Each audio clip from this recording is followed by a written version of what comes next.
पङ्कजवासिनि देवसुपूजित सद्गुणवर्षिणि शान्तियुते जय जय हे मधुसूदन कामिनि आदिलक्ष्मि जय पालय माम्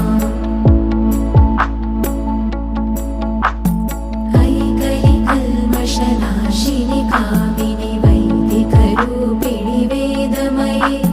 क्षीरसमुद्भव मङ्गलरूपिणि मन्त्रनिवासिनि मन्त्रनुते मङ्गलदायिनि अम्बुजवासिनि देवगणाश्रितपादयुते जय जय हे मधुसूदन कामिनि धान्यलक्ष्मि जय पालय माम् जय वरवर्षिणि वैष्णवि भार्गवि मन्त्रस्वरूपिणि मन्त्रमये सुरगणपूजित शीघ्रफलप्रद